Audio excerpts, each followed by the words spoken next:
Fidel Castro in Havana in 2001. Photo by Adalberto Roque AFPGetty ImagesFrom the day he entered Havana in 1959 after leading a guerrilla revolution against Cuba's US-backed military dictator, Fulgencio Batista, Fidel Castro occupied an oversized space in American politics. Over his 49 years of rule, the maximum leader became a major U.S. antagonist during the Cold War.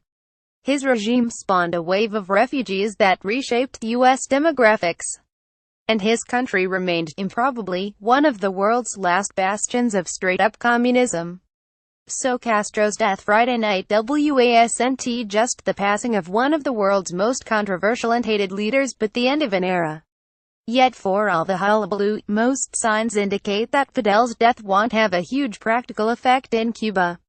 Still, it marks the first major foreign policy event that U.S. President-elect Donald Trump has to grapple with, and it could egg on America's new Twitter user-in-chief into a confrontation with Cuba that could undo the normalization of relations between the two nations initiated almost 2 years ago.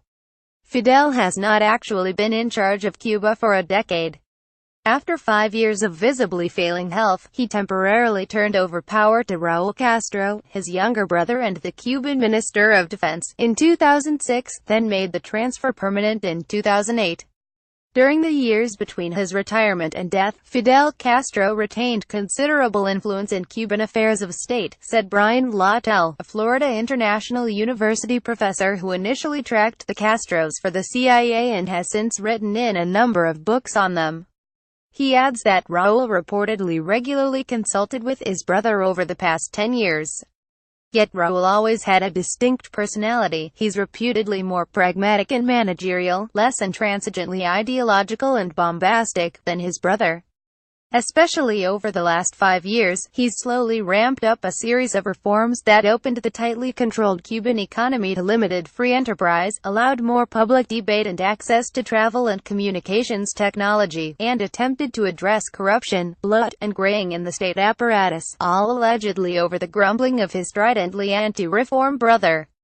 By agreeing to normalize the diplomatic relationship with the U.S., while the economic embargo was still in effect and Guantanamo under the American flag, says Lawtell, Raúl ignored two of Fidel's most implacable demands. Lawtell and others have argued that Fidel may have slowed Raúl's reforms, with some outlets going so far as to hope the death of the elder Castro will see the demise of his communist state. Yet it's just as likely that Raúl, who reportedly idolizes the Chinese and Vietnamese model of state-controlled, strongman-run quasi-capitalism, is devoted to slow, experimental change. An active participant in his brother's harsh dictatorship who referred to himself as Raúl the Terrible for his role in political executions, he shows no signs of changing course on Uniparty control, human rights policy, or anything other than a light economic opening. The unknown factor in Cuba's future is not the island's current leadership, but the incoming U.S. president.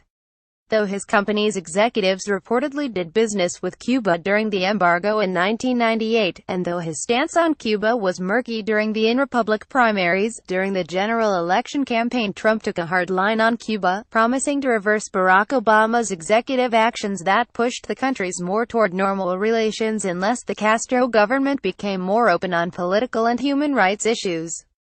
Trump then named a major pre-embargo lobbyist to his transition team, suggesting that he won't be receptive to business leaders' desires to be allowed more access to the island country despite his generally pro-business platform.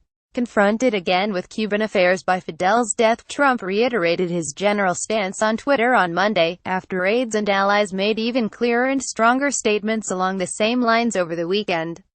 Anti-Castro optimists might hope that, especially given Cuba's rapid loss of Latin American allies including its economic lifeline, Venezuela, the pragmatic Raúl might make conciliatory moves or even concessions toward Trump, whose bluster now has consequences. President Trump will not need to change many or even any regulations or policies to have an impact upon Cuba, said John Kavulik of the US-Cuba Trade and Economic Council.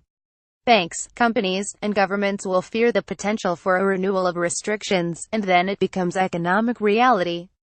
Cavoulik is among those who believe Raul will likely stand his ground against Trump and refuse to make concessions when it comes to the civil rights of Cubans, in keeping with his track record and his imperative to show his Castro legitimacy by standing up to America, Fidel's favorite hobby horse, even if that results in negative economic consequences. That battle of wills would likely reverse years of diplomatic progress to where things stood a decade ago. The government of Cuba will choose the suffering of its citizens over believing that it is capitalizing to the United States, said Cavoulik of the overall Castro-Cuban diplomatic mindset. But much depends upon Trump's priorities. His belligerence toward Cuba at the moment may just reflect the fact that Cuba is in the news. Trump didn't make Cuba much of a campaign issue, and by the time he takes office, he may have bigger things to worry about, allowing the status quo to fly on under the radar. Once again, US-Cuba relations will come down to the whims of a grudge-holding demagogue with a talent for media manipulation, only now, that demagogue is on the American side of the Florida Straits. Follow Mark K on Twitter.